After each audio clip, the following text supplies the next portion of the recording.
Cancer Healer Center, a new beginning. Second super exclusive news చూద్దాం. పచ్చని పార్టీకి పంచసూత్రాలను నిర్దేశించారు TDP అధినేత చంద్రబాబు. అటు పార్టీ అభివృద్ధి చెందాలన్నా, ఇటు మంచి ప్రభుత్వంగా పేరు తెచ్చుకోవాలన్నా కూడా నేతలు, ప్రజాప్రతినిధులు ఈ పంచసూత్రాలను పాటించాల్సిందే అని స్పష్టం చేశారు. ఆ పంచసూత్రాలేంటో చూద్దాం. వైసీపీతో దూరం. ఈ అంశంపై మాత్రం చాలా సీరియస్ గా ఉన్నారు చంద్రబాబు. దీనిపై ఇప్పటికే నేతలకు క్లియర్ డైరెక్షన్ ఇచ్చిన పార్టీ అధినేత టెలికాన్ఫరెన్స్ లో మరోసారి శ్రేణులకు హెచ్చరికలు జారీ చేశారు. ఏ స్థాయిలో కూడా వైఎస్ఆర్ కాంగ్రెస్ పార్టీ నేతలతో రిలేషన్ పెట్టుకోవద్దు అని స్పష్టం చేశారు. అయితే సంక్షేమ పథకాల అమలు మాత్రం ఎలాంటి వివక్ష ఉండదని తేల్చి చెప్పారు. సంక్షేమ పథకాలు వేరు, రాజకీయపరమైన సంబంధాలు వేరని స్పష్టం చేశారు. దీనిపై వైసీపీ నేతలు చేస్తున్న తప్పుడు ప్రచారాన్ని క్షేత్రస్థాయిలో తిప్పికొట్టాలని నేతలను ఆదేశించారు. ఇక రెండోది, జనంలోనే నేతలతో పాటు ఎంపీలు, ఎమ్మెల్యేలు, ఇతర ప్రజాప్రతినిధులు అంతా జనాల్లోనే ఉండాలని స్పష్టం చేశారు టీడీపీ అధినేత చంద్రబాబు. ఇన్ఛార్జ్ మంత్రులకు కేటాయించిన జిల్లాల్లో రెగ్యులర్ గా పర్యటించాలని ఆదేశించారు. దీనిపై అలసత్వం వద్దన్నారు. పర్యటనల సంఖ్యను పెంచాలని చెప్పారు. ఇక మూడోది, గ్రూపులు కట్టొద్దు. పార్టీలో గ్రూపుల సంస్కృతిని ఏ స్థాయిలో కూడా సహించేది లేదన్నారు చంద్రబాబు. తెలుగుదేశం పార్టీలో గ్రూప్ రాజకీయాలకు తావివ్వకుండా చూసే బాధ్యత మంత్రులదేనని స్పష్టం చేశారు. ప్రతిపక్షంలో ఉన్నట్టే ఇప్పుడు కూడా నేతలంతా హుందాగా వ్యవహరించాలన్నారు. ఇక నాలుగోది, కూటమిలో తగవులొద్దు.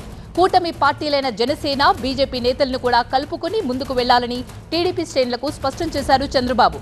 కూటమిలో విభేదాలు సృష్టించేందుకు వైసీపీ ప్రయత్నిస్తుందన్న ఆయన, వారికి ఆ అవకాశం ఇవ్వకుండా టీడీపీ నేతలు వ్యవహరించాలన్నారు. అన్ని అంశాల్లోనూ మూడు పార్టీల నేతలు, కార్యకర్తలను పరిగణలోకి తీసుకోవాలని నిర్ధారించారు. ఇక ఫిఫ్త్ వన్, పనితీరును బట్టే పదవులు ఉంటాయని క్లారిటీ ఇచ్చారు. టీడీపీ నేతలు ఆసక్తిగా ఎదురుచూస్తున్న నామినేటెడ్ పదవుల భర్తీపై కూడా క్లారిటీ ఇచ్చారు చంద్రబాబు. నామినేటెడ్ పదవుల భర్తీకి కసరత్తు చేస్తున్నామన్న ముఖ్యమంత్రి పేర్లను సిఫారసు చేసేందుకు కొంతమంది నేతలు ఆలస్యం చేస్తున్నారని మండిపడ్డారు.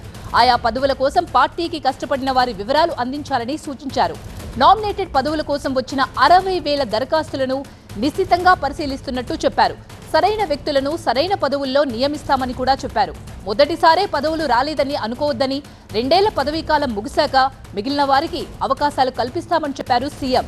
ఇక ఇప్పటికే పదవులు తీసుకున్న వారు ప్రతిభను కూడా పర్యవేక్షిస్తామని చెప్పారు. రాష్ట్ర వ్యాప్తంగా 21 ప్రధాన ఆలయాలకు చైర్మన్ల నియామకం చేపడతామని స్పష్టం చేశారు. ఇదే అంశానికి సంబంధించి పూర్తి సమాచారాన్ని మా అసోసియేట్ ఎడిటర్ ఈశ్వర్ అందిస్తారు. ఈశ్వర్, పంచసూత్రాలను చాలా క్లియర్ గా చెప్పారు టీడీపీ అధినేత చంద్రబాబు. మరి పార్టీ శ్రేణులు ఏ విధంగా రిసీవ్ చేసుకున్నాయి? ఇంకా నియామకాలు చేపడతాము, నామినేటెడ్ పదవుల్లో నియమిస్తామని చెప్పారు. ఎప్పటి వరకు నియమిస్తారు? నిరంతరం రాజకీయ కార్యకలాపాలతో బిజీగా ఉండే ముఖ్యమంత్రి చంద్రబాబు ఈరోజు హోలీ రోజు కూడా దాదాపుగా అందరూ హోలీ సెలబ్రేట్ చేసుకుంటున్న సమయంలో కూడా ముఖ్యమంత్రి రాష్ట్ర రాజకీయాలకు సంబంధించి, రాష్ట్ర అభివృద్ధి సంక్షేమ కార్యక్రమాల గురించి మరొకసారి పార్టీ నేతలతో, అలాగే పార్టీ ఎమ్మెల్యేలు, మంత్రులతో రివ్యూ చేసే కార్యక్రమాన్ని చేపట్టారు. ఇటీవల కాలంలో రాష్ట్ర రాజకీయాల్లో చోటు చేసుకుంటున్న మార్పులు, సాధారణంగా ఎప్పటికప్పుడు సీజన్ పాలిటీషియన్గా ఎప్పటికప్పుడు రాష్ట్రంలో జరుగుతున్న మార్పుల్ని గమనిస్తూ దానికి సంబంధించి ఆ మేరకు పార్టీ శ్రేణుల్ని సమాయత్తం చేస్తూ ముందుకు తీసుకెళ్లే ముఖ్యమంత్రి ఈరోజు కూడా అట్లాంటి కార్యక్రమాన్నే తీసుకున్నారని చెప్పుకోవచ్చు. ఇటీవల కాలంలో ప్రతిపక్షంలో చోటు చేసుకుంటున్న మార్పులు కావచ్చు, ప్రతిపక్షం నుంచి బయటకు వస్తున్న అనేక మంది కీలకమైన పార్టీ నేతలు మళ్ళీ తిరిగి ఆ పార్టీ అధినేతని, పార్టీని విమర్శిస్తున్న తీరు కావచ్చు, లేకపోతే అధికార కూటమిలో చోటు చేసుకున్న మార్పులు, జనసేన నుంచి ఎమ్మెల్సీగా నాగబాబు ఎన్నిక కావచ్చు, లేకపోతే బీజేపీ నుంచి సోము వీర్రాజు లాంటి వాళ్ళు రావడం కావచ్చు, ఇట్లాంటి ఈ సంఘటనల నేపథ్యంలో మరొకసారి పార్టీ శ్రేణులతో ఆయన పూర్తి స్థాయిలో ఈరోజు ముఖ్య నాయకత్వంతో పార్టీలో ఉన్న ఎమ్మెల్యేలు, అలాగే ఎంపీలు, మంత్రులు, ఇన్ఛార్జీలతో చాలా కీలకమైన టెలికాన్ఫరెన్స్ని ఈరోజు నిర్వహించారు. అందులో చాలా కీలకమైన అంశాలను ఆయన టచ్ చేశారు. ప్రధానంగా పార్టీ బలోపేతం కావాల్సిన అవసరం ఎప్పుడూ ఉంటుంది, దాన్ని విపేక్షించడానికి వీల్లేదు. నిరంతరం ఆ కార్యక్రమం జరుగుతూ ముందుకెళ్లాల్సిన నేపథ్యం ఉంటుంది. దానికి సంబంధించి మనం అనేక జాగ్రత్తలు తీసుకోవాల్సి ఉంటుంది. అధికారంలో ఉన్నప్పుడు ఇంకా ఎక్కువ బాధ్యతగా వ్యవహరించాల్సి ఉంటుంది. ప్రతిపక్షంలో ఉన్నప్పుడు కంటే ప్రస్తుతం జరుగుతున్న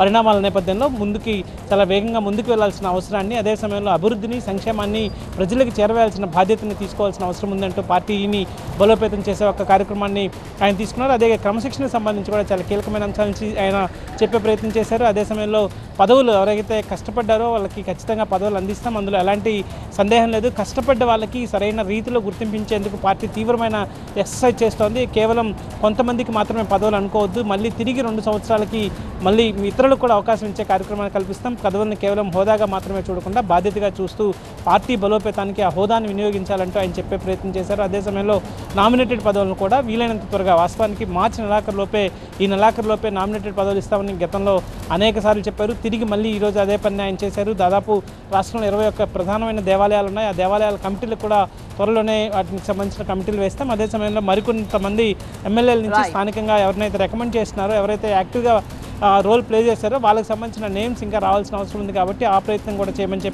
చెప్పే ప్రయత్నం చేశారు. సో మొత్తానికి ఇంకొక చాలా స్పష్టమైన సూచన ఒకటి, వైసీపీకి కార్యకర్తలకి ప్రభుత్వ పథకాలు అందించడం లేదంటూ ఒక దుష్ప్రచారం జరుగుతోంది. అట్లాంటి అసత్య ప్రచారాన్ని ఖండిస్తూ రాజకీయాలకి ఇట్లాంటి అభివృద్ధి కార్యక్రమాలకి సంబంధం లేదు, రాజకీయ పార్టీలకు సంబంధం లేకుండా సంక్షేమ కార్యక్రమాలు అందుతాయన్న అంశాన్ని కూడా బలంగా తీసుకెళ్లారంటూ ఆయన చెప్పే ప్రయత్నాన్ని ఈరోజు టెలికాన్ఫరెన్స్ ద్వారా గట్టిగా చేశారని మనం చెప్పవచ్చు. Right. Thank you, Ishwar. Cancer Healer Center, a new beginning.